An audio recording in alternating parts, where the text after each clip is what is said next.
The dust of the high plains was a language Garrett McKinley understood.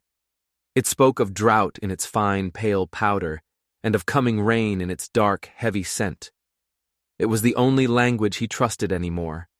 The land was his catechism, its unforgiving scripture etched into the hard lines around his eyes and the permanent clench of his jaw.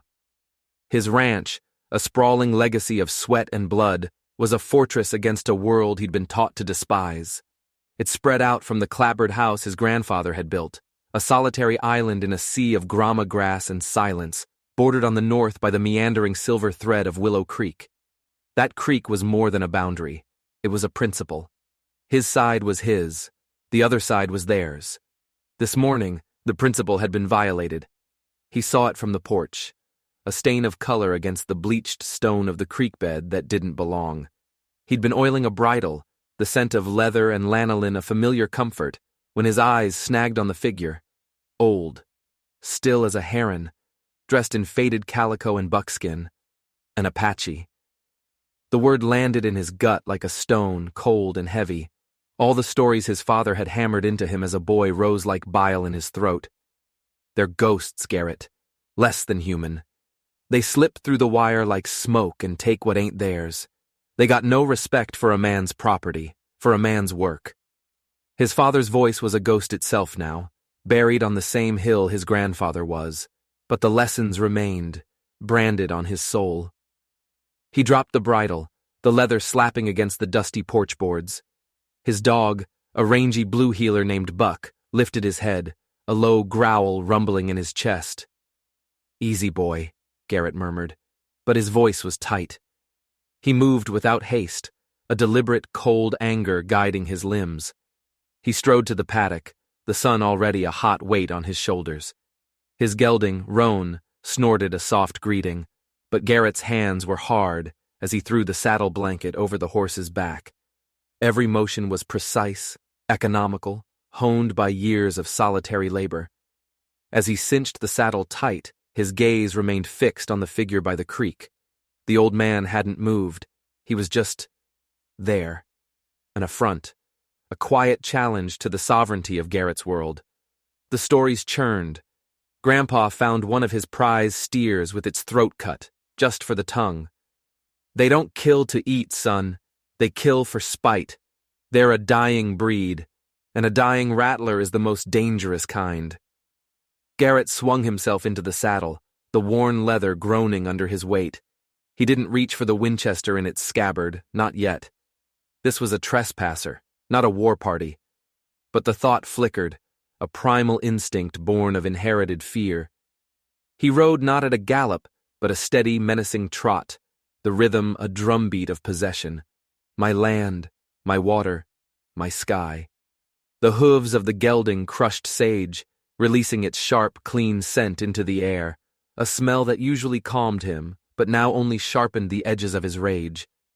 The closer he got, the more the old man's details came into focus. His hair was long and white, stark against the weathered copper of his skin. He held a single eagle feather, turning it slowly in his gnarled fingers. He wasn't fishing, he wasn't drinking. He was just watching the water flow, as if it held some secret conversation he was privy to. The placidity of the scene was an insult. It was a denial of the border Garrett held so sacred. Garrett pulled Roan to a halt on the bank 10 yards from the man, the horse stamping impatiently. The soft gurgle of the creek was the only sound between them. "You're on private land," Garrett said. His voice was rough, rusted from disuse. The old man turned his head slowly. His face was a map of a century, ravines and canyons carved by sun and sorrow. But his eyes were not clouded with age. They were dark, clear, and unnervingly placid. They held no fear, no surprise. It was as if he'd been expecting Garrett all along. He said nothing. The silence stretched, thin and tight. For Garrett, it was contempt. For the Apache, it was something else entirely. "You hear me?" Garrett snapped, his knuckles white on the reins. "This is McKinley land. All the way to the creek. You're on the wrong side." The old man's gaze drifted from Garrett's face down to the water, then back up. He lifted a hand, not in surrender, but in a gesture that seemed to encompass the creek itself. "Water has no side," he said. His voice was soft, like dry leaves skittering across stone, but it carried with an unnerving clarity. The simple, profound statement struck Garrett as a form of sophistry, a trick of savage thinking meant to excuse the crime of his presence. It was a rejection of everything that mattered: deeds, fences, the rule of law. "This ain't a philosophy lesson, old man. It's a property line. Now get your ass back across it before I get tired of being polite." The old man, whose name was Joseph Redhawk, looked at the angry white man on the horse. He saw the fear masquerading as fury, the loneliness that had curdled into hate. He had seen 100 men like him over his 85 years. They built fences to keep the world out, but the fences only ever served to cage themselves. He pushed himself slowly to his feet, his joints protesting with a quiet creak. He was not looking for a fight. He had come to this place, the place of his own father's memory, to feel the spirit of the water before his own spirit left his body. He gave Garrett a slow, deliberate nod, a gesture of concession that held more dignity than Garrett's victory. He turned and took a step toward the other bank, placing his worn moccasin on a slick, moss-covered stone at the water's edge. And then it happened. The world, for a moment, tilted on its axis. The moccasin slid, his balance, so carefully held, was lost. He flailed, a single, sharp cry escaping his lips as he twisted and fell. There was a sickening crack, a sound not of wood, but of old, brittle bone, sharp and final. He landed half in, half out of the shallow water, his leg bent at an angle that defied nature. His face, a moment before so serene, was now a mask of white-hot agony. Garrett froze in the saddle, the triumphant anger in his chest instantly extinguished, replaced by a cold, prickling dread. The sound of the bone breaking echoed in the sudden stillness, a sound that seemed to have broken the morning itself. The old man lay gasping, his eyes squeezed shut, his knuckles white where he gripped his thigh. The clean white shard of bone pushed against the skin of his trousers, a visceral testament to the severity of the break. Garrett's first impulse, the one whispered by the ghosts of his father and grandfather, was to turn roan and ride away. Not your problem. He was trespassing. He brought it on himself. It was a clean, simple solution. He could be back at the house in 5 minutes, and the problem would just be gone. But he couldn't. He was paralyzed by a more fundamental, more human instinct he'd long tried to bury. He couldn't just leave a man to die moaning in a creek bed, no matter who he was. The silence was absolute, broken only by the old man's ragged breathing and the indifferent murmur of the water. With a curse that was more a prayer of frustration, Garrett swung down from the saddle. Every step he took toward the injured Apache felt like a betrayal of his own beliefs, a step into enemy territory. He knelt awkwardly beside him, the smell of wet earth and blood filling his nostrils. "Don't touch me," Joseph gasped, his eyes flying open. They were filled with pain now, but also a fierce, defiant pride. "Just hold still, damn it," Garrett grumbled, his hands hovering uselessly. He didn't know what to do. The leg was a disaster. It needed a doctor, a real one. Not him. He looked around wildly, as if the empty plains could offer a solution. There was nothing, just the endless sky, the whispering grass, and the two of them, locked in a crisis that had bloomed from a simple argument over a patch of dirt. And then he heard it. It started as a low vibration in the soles of his boots, a tremor in the earth itself. It grew quickly into a sound, a rhythmic, powerful drumming that was not thunder. Hoofbeats, not one horse. A lot of horses. Coming fast. Garrett's head snapped up, his gaze sweeping the low hills to the north, the direction from which the old man had come. A knot of pure, cold dread tightened in his stomach. The stories came again, not as whispers, but as screams. They travel in packs, silent till they're on you. If you hurt one of theirs, they'll pay you back tenfold. He was on his feet in an instant, his hand flying to the butt of his pistol, a useless gesture against what he knew was coming. A line of riders appeared on the crest of the nearest hill, silhouetted against the morning sun. They weren't a disorganized rabble. They were a disciplined line of 5 men, riding with an unnerving unity, their forms lean and powerful in the saddle. They flowed down the hillside, not like men on horses, but like a single predatory organism, dust rising in a pale cloud behind them. At their head was a man who seemed carved from the landscape itself, broad-shouldered and implacable. Garrett felt his blood run cold. This was it, the nightmare his father had promised him, made flesh and bone in righteous fury. They were the manifestation of every fear he'd ever harbored, and they were riding straight for him. The 5 riders pulled up in a perfect fanned-out semicircle, trapping Garrett between their horses and the creek. The air crackled with a sudden, violent tension.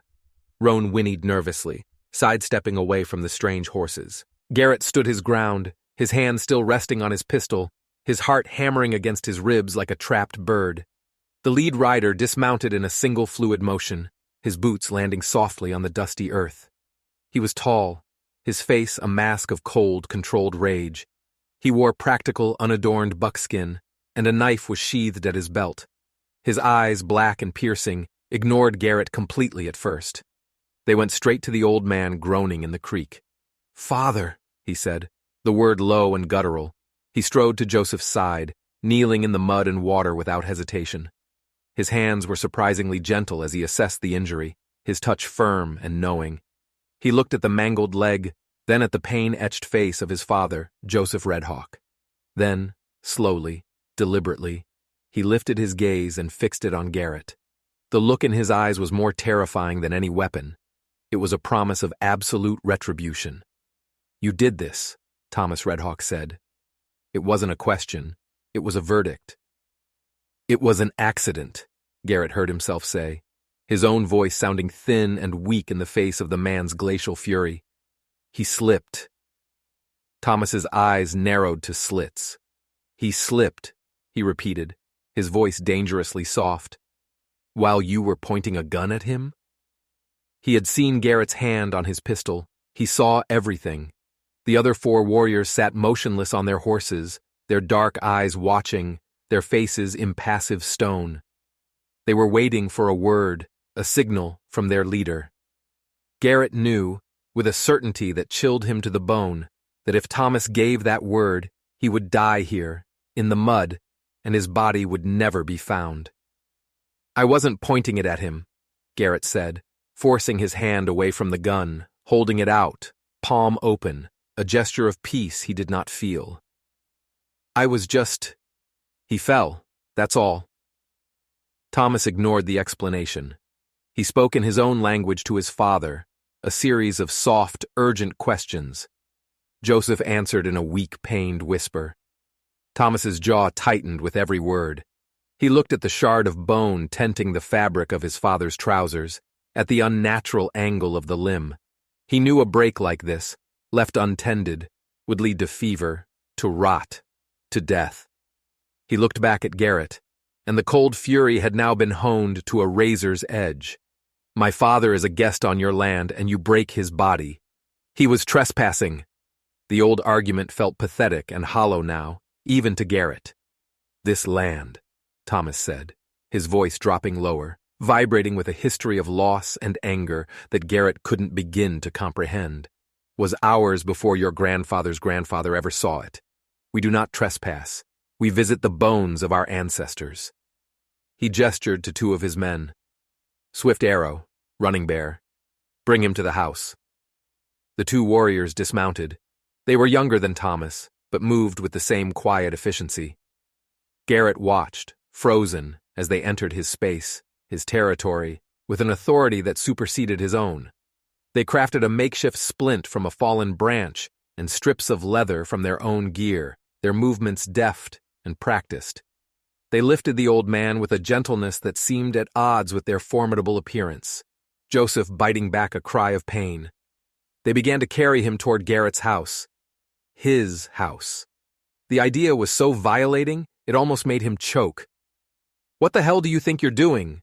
Garrett finally managed to say, taking a step forward. Thomas rose to his full height, and blocked his path. He was shorter than Garrett by a few inches, but he seemed to take up more space, to have more weight. "My father cannot be moved far. He will rest at your house. You will help us." "Like hell he will." Thomas took one step closer, invading Garrett's personal space.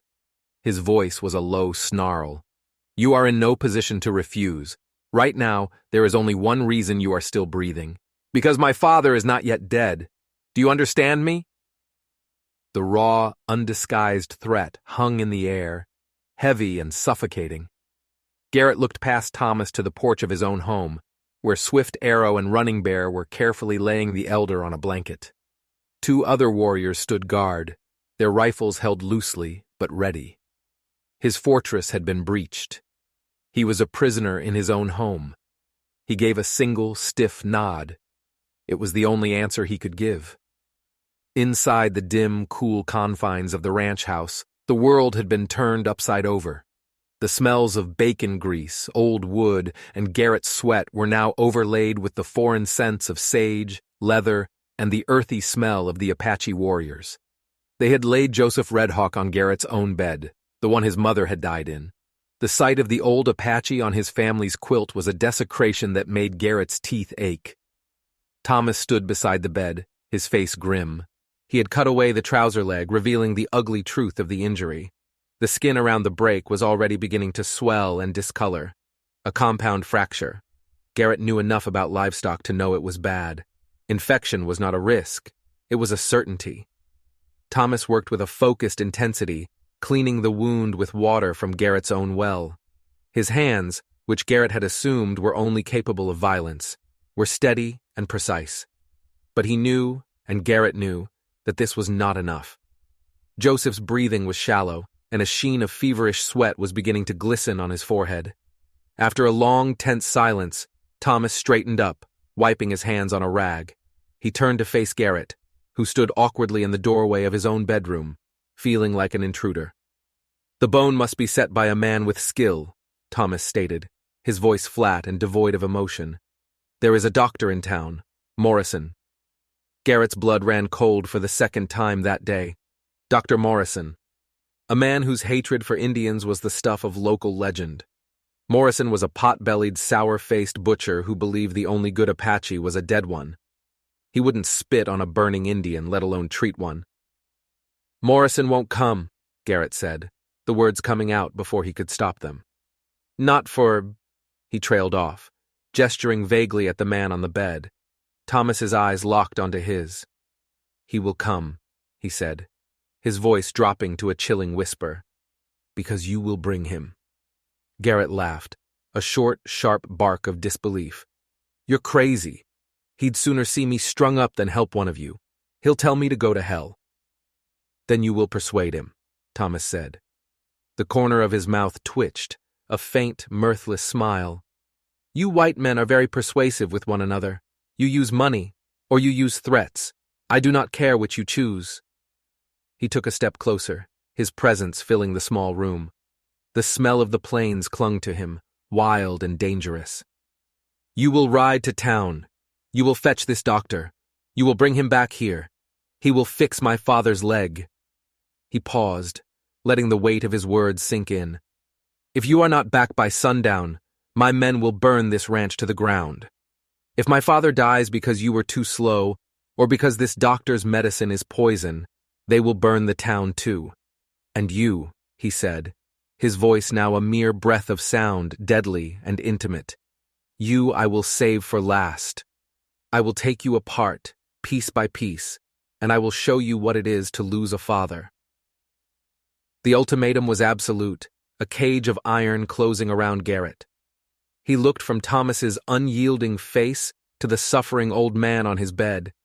He was being commanded to ride into a town that knew him, that respected him, and publicly side with the very people his community feared and reviled. He would have to face down Morrison's bigotry, a bigotry he himself had shared only hours before. He would become a pariah, a traitor to his own kind, to save the life of a man he had despised for trespassing on his land. It was a point of no return. His world, with its simple, hateful certainties, had been shattered. All that was left were the pieces, and a choice that was no choice at all. He had to go. He had to save the old man's life to save his own. "I'll need money," Garrett said, his voice a hoarse croak. Thomas nodded slowly. "Then get it."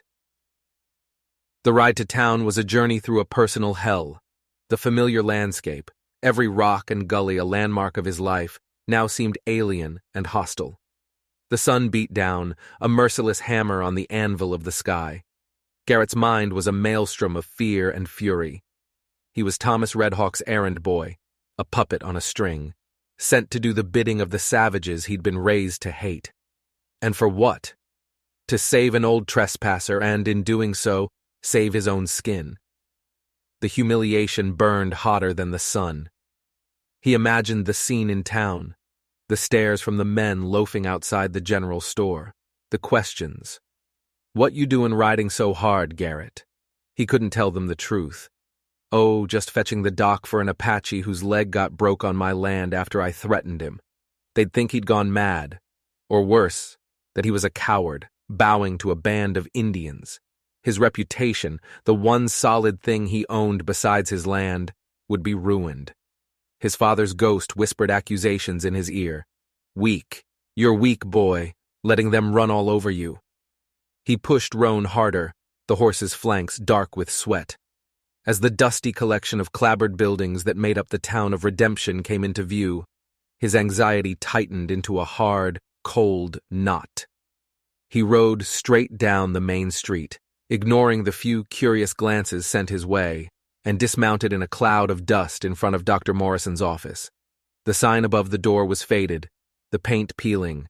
"A. Morrison, M.D., physician and surgeon." He pushed the door open, a small bell jangling overhead. The air inside was stale, thick with the cloying smells of carbolic acid and decay. Dr. Morrison sat behind a large, cluttered desk, a half-empty bottle of whiskey at his elbow. He was a portly man with a florid face, small, suspicious eyes, and a mustache stained yellow with nicotine. He looked up, his expression souring when he saw who it was.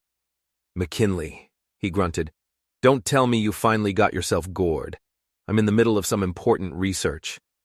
Their search appeared to be the whiskey bottle. "I need you to come out to my ranch," Garrett said, his voice flat. He kept his hat on, a small act of defiance. "House call? That'll cost you extra," Morrison said, taking a swig from the bottle. "What's the problem? One of your hands get himself snake-bit?" Garrett took a breath. There was no way to soften this. "It's not one of my hands. It's an Apache, an old man. He's got a bad break, compound fracture in his leg." Morrison stared at him for a long moment. Then he threw his head back and laughed, a wet, ugly sound. "You're joking. You ride all the way in here, interrupting my day because some redskin fell down? Get the hell out of my office." "I'm not joking," Garrett said, his voice tight. "He's hurt bad. He needs a doctor." "He needs a bullet," Morrison sneered, his face darkening with a familiar, ugly racism. "That's the only medicine for their kind. Let him die. Do the world a favor." He waved a dismissive hand. "Now get out. You're stinking up the place with the smell of 'em." The casual, vicious hatred in Morrison's voice struck a strange chord in Garrett. He'd heard this kind of talk his whole life. He'd participated in it. But now, having looked into Thomas Redhawk's eyes, having seen the quiet dignity of the old man even in his agony, the words sounded different. They sounded ignorant. Vile. He was still furious at the Apache, still terrified, but Morrison's poison was somehow worse. "I'm not asking you, Morrison," Garrett said, his voice low and dangerous. He stepped closer to the desk. He reached into his coat, but instead of the money he'd brought, his hand closed around the thick roll of bills. He threw it on the desk. It was more money than Morrison probably saw in a month. "That's for your trouble. You're coming." Morrison eyed the money, his greed warring with his prejudice. But the hate won. He scoffed. "You can't pay me enough to touch one of those filthy things. Your money's no good here, McKinley. Not for that." Garrett felt a switch flip inside him. The fear and humiliation of the morning coalesced into a single point of cold, hard rage. It wasn't just for Thomas anymore. It was for himself. It was for the sheer rotten injustice of it all. He leaned over the desk, his face inches from Morrison's. "Let me make this clear," he hissed. "That old man is on my ranch. His son and 4 of his warriors are there with him. They told me to bring you back. If I come back without you, they're going to burn my ranch down. And if that old man dies, they're going to come here, for you and for me." He let that sink in. "So you see, you are coming. You're going to get in your buggy and you're going to ride out to my place and you're going to set that man's leg. Or you and I can just wait here for them to come kill us both. Your choice." Morrison's florid face went pale. The drunken bravado evaporated, replaced by a raw, animal fear. He knew Garrett wasn't lying. He knew the stories too, but he'd always told them from the safe distance of his office. The idea of them coming for him was a different matter entirely. He looked from Garrett's grim, determined face to the whiskey bottle, as if it could offer salvation. It couldn't. Sweating, he pushed himself to his feet. "Get my bag," he muttered, his voice trembling slightly. The ride back was a torment of a different kind. Morrison, sobered by terror, was a whimpering, complaining wreck, cursing the Apache, the heat, and Garrett in equal measure. Garrett ignored him, his own thoughts a grim landscape. He had crossed a line. He had threatened a white man on behalf of an Indian. He had tied his fate to theirs. There was no going back. When they arrived, the ranch was unnervingly silent. The warriors were where Garrett had left them, posted like sentinels. Their sudden appearance made Morrison yelp and nearly fall from the buggy seat. Thomas Redhawk emerged from the house, his expression unreadable. He looked at Garrett, then at the trembling doctor. A flicker of something, not approval, but a grudging acknowledgement, passed through his eyes. He led them inside. The scene in the bedroom was tense enough to cut with a knife. Joseph was delirious now, muttering in his own language. The air was thick with the smell of sickness. Thomas and his warriors stood against the walls, their arms crossed, their eyes fixed on Morrison. They were silent, imposing judges. "Get on with it," Thomas said to the doctor. Sweat poured down Morrison's face. His hands shook as he opened his medical bag, the clink of metal instruments loud in the silent room. "I need light, and whiskey. For him," he stammered, pointing a trembling finger at Joseph, "and for me." Swift Arrow, the younger warrior, moved to light another lamp without being asked. Running Bear, the quiet one, left and returned with a bottle of Garrett's own whiskey. Morrison took a long, desperate pull from it before pouring some on a rag to try and clean the wound again. Under the watchful, menacing gaze of the Apache, he began his work. It was a gruesome business. Morrison, for all his faults, knew his trade. He had Garrett and one of the warriors hold Joseph down while he pulled on the leg, trying to force the bone back into alignment. Joseph screamed, a raw, terrible sound that clawed at the walls of the small room. Garrett's stomach churned, but he held on, his knuckles white. He could feel the warrior next to him, solid and unmoving, sharing the grim task. In that moment, they were not enemies, but simply 2 men trying to stop another man's pain. Finally, with a wet, grating pop, the bone slid back into place. Morrison, breathing heavily, quickly applied splints and bandages, his movements hurried and sloppy. "It's done," he panted, backing away from the bed as if it were on fire. "He'll live, or he won't, depends on the fever." Thomas stepped forward, examining the work. He gave a curt nod. He looked at Morrison with pure contempt. "You will leave your bag, all of it. If there is poison in his blood tomorrow, we will know who to thank." He then looked at Garrett. "He can go." Garrett walked the pale, shaken doctor back to his buggy.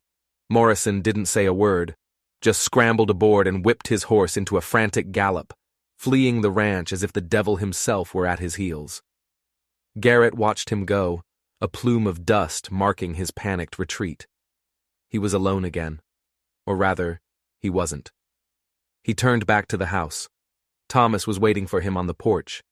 The sun was touching the horizon, painting the sky in bloody streaks of orange and purple. The ultimatum had been met. "My father will need time to heal," Thomas said, his voice calmer now, the immediate crisis over. "I will return in 3 days to check on him. Until then—" He paused, his gaze sweeping over Garrett's ranch, his house, his life. "My men, Swift Arrow and Running Bear, will remain here, to guard my father, and to help you with your work. You will provide for them." Garrett's heart sank. This wasn't over.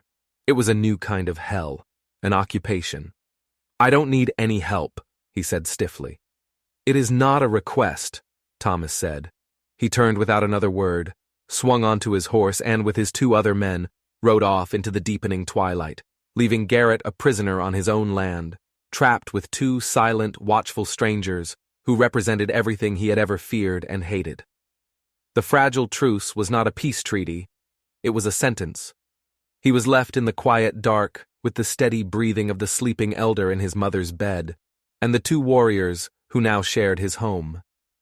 The night felt long, and the silence was full of ghosts, both old and new. The days that followed were a form of slow, grinding torture. Garrett's home, his sanctuary of solitude, was no longer his. It was a shared space, heavy with the silent presence of Swift Arrow and Running Bear. They were ghosts of a different sort than the ones in his father's stories.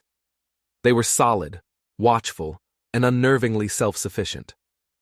They slept on blankets on the floor of the main room, rising before the sun and moving with a quiet purpose that grated on Garrett's nerves. He felt their eyes on him constantly, as he cooked his breakfast, as he mended his tools, as he walked his own land. It was the watching he'd been taught to fear, but it wasn't the predatory gaze of a thief. It was something else, a careful, constant assessment, an appraisal. It made his skin crawl. The first few days were a war of silence. Meals were eaten without a word. Garrett would slam a pot of coffee and a plate of bacon on the table, and they would eat, their expressions unreadable. They cleaned their own plates, stacked them neatly, and faded back into the background of his life. He tried to ignore them, to go about his chores as if they weren't there, but it was impossible. Their presence was a constant reminder of his humiliation, his captivity. He was a warden and a prisoner in the same breath. Swift Arrow was the younger of the 2, his face still holding a hint of youth, but his eyes were ancient. He was perceptive, his gaze missing nothing. One afternoon, Garrett was struggling to reshoe Roan, the horse skittish and uncooperative. The hoof was at an awkward angle, and Garrett, his back aching, cursed under his breath. He was about to give up and try again later, when Swift Arrow stepped forward from the shade of the barn where he had been braiding a leather cord. He didn't speak. He simply knelt, ran a hand gently down Roan's leg, and murmured a few soft words in his own tongue. The horse, miraculously, went still. Swift Arrow tapped the hoof, positioning it perfectly for Garrett. Stunned, Garrett glanced at the young warrior, who just gave a slight, almost imperceptible nod before retreating back to the shade. Garrett finished the shoeing in a tense, bewildered silence. A grudging seed of respect, small and hard, was planted in the barren soil of his prejudice. Running Bear was older, quieter, a man who seemed more a part of the landscape than an inhabitant of it. He spoke even less than Swift Arrow, but his understanding of the natural world was profound. He would stand for an hour at a time, staring at the horizon, his head cocked as if listening to a conversation Garrett couldn't hear. On the 5th day, Garrett was checking his almanac, a grim satisfaction rising in him as he saw the prediction for a long, dry spell. A drought would be hard on him, but it would be harder on the Apache, who depended on the land's bounty. It was a petty, spiteful thought, but it was all he had. Running Bear approached him as he stood on the porch, the book in his hand. "Big rain comes," the warrior said, his first unsolicited words to Garrett. His voice was low and gravelly. He pointed to the north where the sky was a perfect, unbroken blue. 2 days, the creek will be a river. Garrett scoffed, tapping the almanac. Book says dry, for weeks. Running Bear just looked at him with those patient, knowing eyes. He pointed to a line of ants marching up the foundation of the house. They moved their eggs to high ground. He sniffed the air. The air is thirsty. He then turned and walked away, the conversation over. Garrett dismissed it as savage superstition. His science was in the printed word, in calculations and historical data. But for the next 2 days, he found himself glancing nervously to the north. He watched the ants. He sniffed the air. He felt a fool for doing it, but he couldn't help himself. On the evening of the second day, the sky began to change. The flawless blue bruised to a sickly yellow-green along the northern horizon. The air grew heavy, still, and oppressive. The birds fell silent. The thirst Running Bear had spoken of was palpable, a charge in the atmosphere that made the hairs on Garrett's arms stand up. The storm rolled in not with gentle rain, but with a sudden violent onslaught. The sky ripped open. Rain came down in solid, blinding sheets, driven by a wind that shrieked like a banshee. Thunder cracked directly overhead, shaking the small house to its foundations. Garrett stood at the window, watching in disbelief as the dry yard turned into a muddy lake. His first thought was for the creek.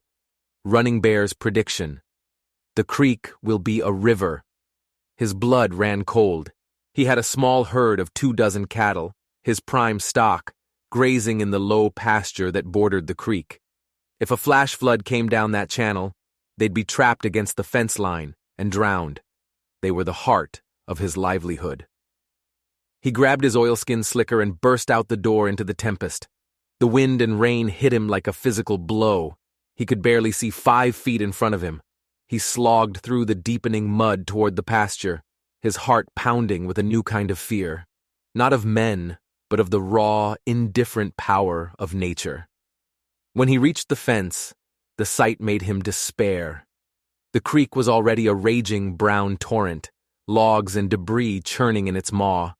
It had breached its banks and was spreading across the pasture.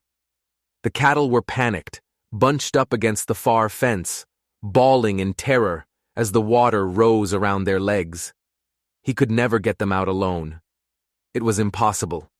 He would lose them all. As he stood there, helpless and soaked to the bone, 2 figures materialized out of the deluge beside him, Swift Arrow and Running Bear. They wore no slickers, their bare chests and shoulders glistening in the intermittent flashes of lightning. They didn't need to ask what was wrong. They saw the trapped cattle, the rising water. Running Bear shouted over the roar of the storm, pointing to a high point on the fence line. "We break the wire there! Drive them to the high ground!" There was no time for argument, no time for pride.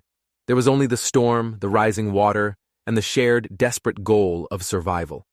Garrett nodded, and the 3 of them plunged into the churning, knee-deep water. It was brutal, terrifying work. Garrett used his fence pliers to snap the taut wires, the metal recoiling with a vicious whip crack. The cold, muddy water sapped his strength, pulling at his boots with a greedy suction. Once the fence was down, the real challenge began. They had to get behind the terrified herd and drive them through the gap toward the safety of the ridge. A bolt of lightning struck a cottonwood tree nearby, splitting it with an explosive crash. The cattle bellowed and scattered in every direction. It was chaos. Garrett thought it was over. But the 2 warriors moved with a speed and instinct that was breathtaking. They fanned out, whooping and yelling, their voices cutting through the storm's roar, using their bodies to turn the stampeding animals. They moved like wolves, anticipating the herd's fear, flanking them, guiding them. Garrett, following their lead, found a new strength born of desperation. He was no longer a man fighting for his property. He was part of a pack, fighting for its life. For what felt like an eternity, they battled the storm and the animals. They were submerged to their waists, buffeted by waves of floodwater, their faces lashed by rain. At last, they managed to push the last of the frantic cattle through the broken fence and up the muddy slope to the relative safety of the high ground. They stood, all 3 of them, leaning against the slope, chests heaving, completely spent. The rain was already starting to lessen, the worst of the storm having passed over. They had done it. They had saved the herd. They trudged back to the house in a shared, exhausted silence. They were covered in mud, shivering with cold, but bound by a new, unspoken understanding. Inside, Garrett stripped off his wet clothes without a word and threw more wood on the fire. He pulled out the bottle of whiskey Dr. Morrison hadn't finished and poured 3 generous measures into tin cups. He handed one to Swift Arrow and one to Running Bear. They took them, their dark eyes meeting his over the rims of the cups. He raised his own. "Thanks," he grunted, the word feeling inadequate. Swift Arrow just nodded. Running Bear, a rare, small smile touching his lips, said, "The land gives, the land takes. Today, we took back." They drank the whiskey, the fiery liquid chasing the cold from their bones. They sat by the fire, not speaking, listening to the rain drumming on the roof. The silence was different now. It was no longer a weapon or a wall. It was a comfortable shared space, earned with sweat and fear and mutual effort. Garrett looked at the 2 men who, just days ago, had been his captors, his enemies. He saw them differently now. He saw their skill, their strength, their honor. He saw men. The hard shell of his inherited prejudice, already cracked, had finally been washed away by the storm. Weeks slid by, falling into a new rhythm. The ranch, which had once been a bastion of solitude, now felt fuller.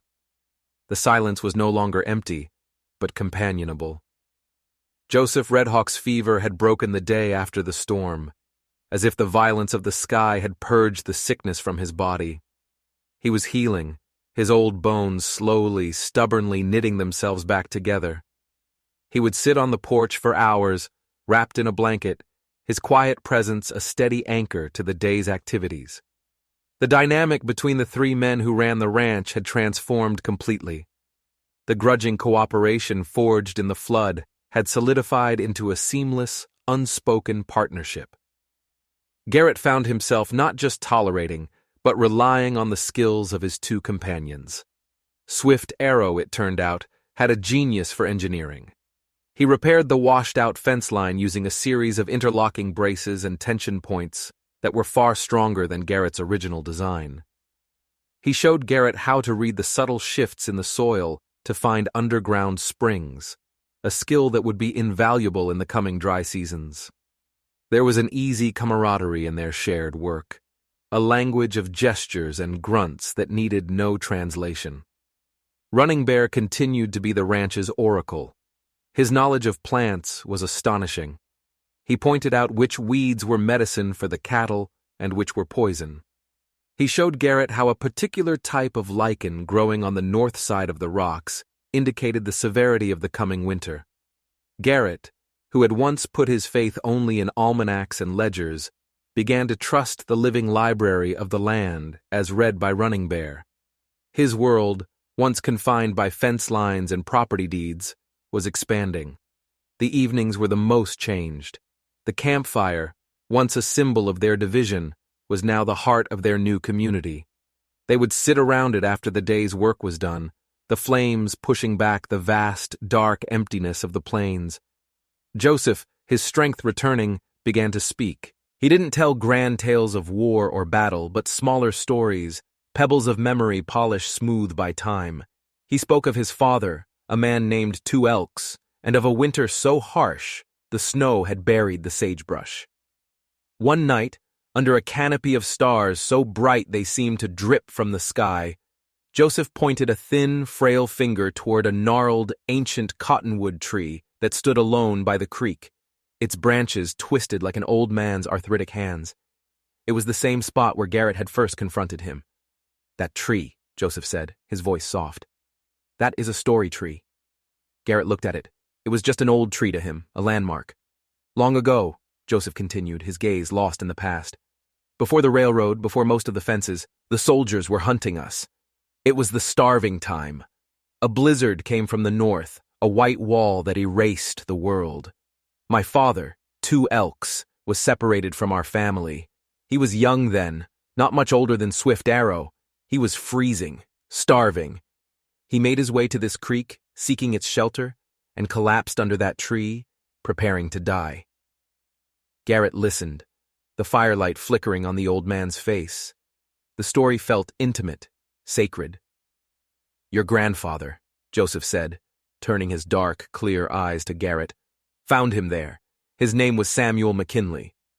Garrett's breath caught in his throat.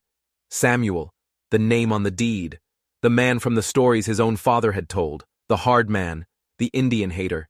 It couldn't be. "The stories your people tell of that time are of war and blood," Joseph said, his voice without accusation. "But there are other stories. Your grandfather did not raise his rifle. He saw a boy freezing to death. He brought my father into his house, this house. He put him by his fire. He shared his food, what little he had. He sheltered him for 3 days until the blizzard passed. When my father was strong enough to leave, your grandfather gave him a blanket and a side of bacon. He pointed him north and said, 'Godspeed.' My father never forgot. He said your grandfather had the spirit of a bear, gruff on the outside, but with a strong heart." The revelation struck Garrett with the force of a physical blow. It was as if the very foundations of his world had turned to sand. The stories his father had told him, the entire architecture of his prejudice, had been built on a lie. His grandfather wasn't the man from the hateful folklore. He was a man who had chosen compassion over conflict, humanity over hate. The creek, his sacred border, was not a line of division. It was a place of a forgotten kindness, a shared history he had never known. He looked from the old cottonwood tree to Joseph's face, and for the first time, he saw not an Apache, but the son of a man his own grandfather had saved. He felt a profound, aching shame for the man he had been, and a flicker of pride in the ancestor he had never truly known. A week later, just as the sun was setting, a familiar line of riders appeared on the northern ridge. It was Thomas Redhawk, returning as he had promised. But this time, Garrett felt no fear. There was no dread, no tightening in his gut. He watched them approach, and he simply waited on the porch, a cup of coffee in his hand. Thomas dismounted, and his eyes immediately found his father, who was now strong enough to stand with the aid of a cane, watching the sunset. A look of deep, profound relief passed over Thomas's stern features. He embraced his father, a rare and unguarded show of affection. Then he turned his attention to the ranch. He saw the new fence, stronger than the old one. He saw the healthy cattle grazing on the high ground. He saw the easy, familiar way Garrett moved between Swift Arrow and Running Bear. He saw the cups by the fire from the night before. He saw that the world here had fundamentally changed. That night, they all gathered around the campfire. The tension of Thomas's first visit was gone, replaced by a quiet, watchful respect. For a long time, no one spoke. The fire crackled, a warm, living heart in the cool darkness. Finally, Thomas looked across the flames at Garrett. "My father is well," he said, a formal statement of fact. "You have honored your word. The debt is paid." Garrett shook his head. There was no debt. He looked at Joseph. "My grandfather owed your father a kindness. I was just late in repaying it." A flicker of understanding passed through Thomas's eyes. He nodded slowly. He had heard the story from his father many times. "The world is changing," Thomas said, his gaze sweeping out toward the vast, dark horizon. "The railroad comes. More settlers. The buffalo are gone. The old ways are fighting to survive. To be alone now is to be weak. To be weak is to die." He leaned forward, the firelight carving deep shadows on his face. He was no longer the menacing warrior from that first day. He was a leader, a strategist, looking at the hard calculus of the future. "Your ranch is strong. You have good land, good water. You know the white man's ways. We know the land. We know where the water hides and how the winter speaks. We have the strength of many, while you have the strength of one." He paused, his eyes locking with Garrett's. "This arrangement, it works. I propose we make it permanent, a partnership, your ranch, our people. We will work this land together. We will protect it together. We will face what is coming together, or we will be swept away apart. It was not a threat. It was an offering, a formal, solemn proposal of an alliance, forged not of blood, but of shared struggle and newfound respect. Garrett looked around the fire. He saw Joseph's quiet dignity, Running Bear's earthy wisdom, Swift Arrow's keen intelligence. He looked at Thomas, the formidable leader who had forced him to confront his own demons, and, in doing so, had saved him from his own isolation. These men were not invaders. They were not his captors.